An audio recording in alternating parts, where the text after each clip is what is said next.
Guten Tag, mein Name ist Walter Schnell und ich wollte Ihnen jetzt 3 neue Möglichkeiten für Power Automate vorstellen. Dazu öffnen wir mal das Visio. So, es handelt sich um fortgeschrittene Konzepte fürs Power Automate, die dann auftreten, wenn man an das Power Automate ein Dokumentenmanagementsystem anschließt. Das heißt auch automatisch, Sie können das nicht von Microsoft lernen, die Konzepte gibt es noch nicht und Sie können auch natürlich kein YouTube-Video zu dem Thema finden. Jetzt, wo wir DocuWare anschließen, wird es interessant und es tauchen automatisch Konzepte auf, die ich Ihnen hier vorstellen will. Schauen wir uns mal die blauen Bubbles an. Von dort gehen wir aus. Das ist Power Automate, die Datendrehscheibe, wenn Sie so wollen, genauer gesagt die Dokumentendrehscheibe von Applikationen, die Daten liefern in irgendeiner Form und nach unten dann Richtung DocuWare, also in ein Dokumentenmanagementsystem einbringen sollen, beziehungsweise auch Retrieve etwas holen wollen. Na, wir haben Word, Excel als Beispiel für die Office-Applikationen, die wir kennen, SharePoint, ein Datenspeicher, Dokumentenspeicher, der nicht die Qualität eines Dokumentenmanagementsystems hat und deswegen brauchen wir DocuWare.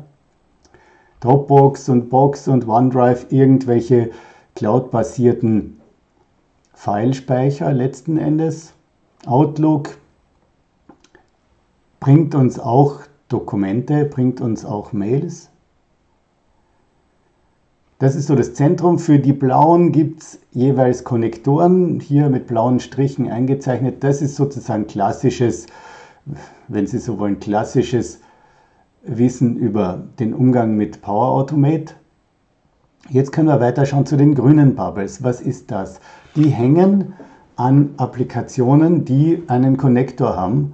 Die haben aber selbst keinen Konnektor. Zum Beispiel eine Applikation, mit der Sie Fotos schießen können, die wird automatisch selbst synchronisieren zur Dropbox. Das heißt, wir brauchen uns um den grünen Pfeil hier keinen Kopf machen, das haben Sie ohnehin schon, die Foto-App haben Sie ohnehin schon auf Ihrem Handy. Das gleiche, vielleicht haben Sie eine Scan-App auf Ihrem Handy, auch die synchronisiert automatisch zu Dropbox oder zu einem dieser Datenspeicher. Oder betrachten wir uns ein Filesystem, zu dem wir eigentlich keine Verbindung haben, aber das Filesystem selbst kommuniziert wieder mit der Dropbox. Ja, nehmen wir da als Beispiel meinen eigenen Windows Explorer. Der Windows Explorer hat einen Link auf die Dropbox, das ist aber kein Verweis, sondern das ist Files im Filesystem, die dann, wenn ich etwas verändere an den Files, wird Dropbox das automatisch synchronisieren.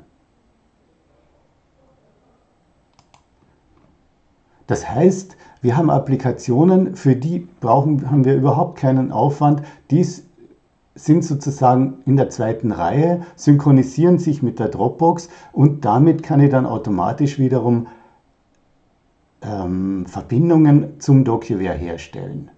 Kriege ich sozusagen gratis mitgeliefert. Eine andere Klasse, aber sehr ähnlich, sind Applikationen, die den SharePoint grundsätzlich und ausschließlich als Dokumentenspeicher verwenden. Wenn ich mich also jetzt darum kümmern muss, Teams einzubinden, dann läuft das Teams und das Teams hat ohnehin seine Dokumente im SharePoint, sozusagen auch wieder Sekundärapplikation relativ zum Power Automate und relativ zum DocuWare. Okay, nächstes Kapitel sozusagen. Betrachten wir den DocuWare Import. Der hat eine ganze Menge Qualitäten, die wir nicht missen wollen, sondern die wollen wir haben. Automatisierungen. Wenn ich jetzt mit Power Automate in einen Filesystem-Folder irgendwo hinschreibe, den das Import überwachen kann, dann habe ich hier auch, ohne dass ich einen extra Connector gemacht habe, eine Möglichkeit, ins DocuWare Files zu importieren, Dokumente zu importieren. Das wird eine Begrenzung haben dort, wo es nur File-System-Folder ist, wo ich mich um Metadaten nicht so gut kümmern kann.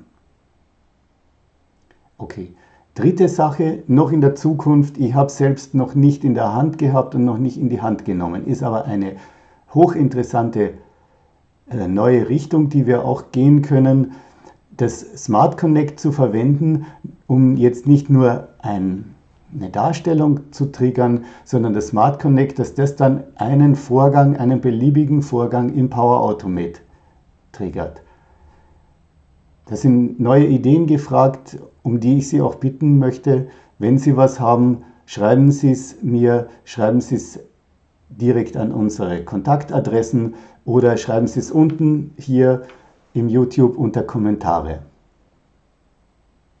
Grundsätzlich die ganze Geschichte ist etwas für die Berater, für die Beratung.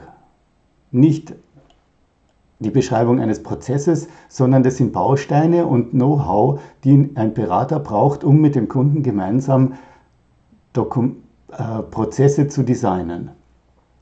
Das hier ist nicht, sagen wir, nicht die Business-Ebene in der Beratung, aber es ist notwendiges Basiswissen, welche Möglichkeiten habe ich überhaupt, welche Bausteine habe ich überhaupt, um Prozesse mit dem Kunden gemeinsam zu machen.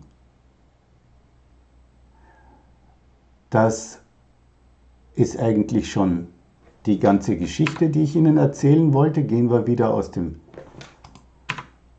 Visio raus. Und ich möchte mich verabschieden. Vielen Dank für die Aufmerksamkeit. Bleiben Sie gesund. Hier sind nochmal unsere Kontaktadressen.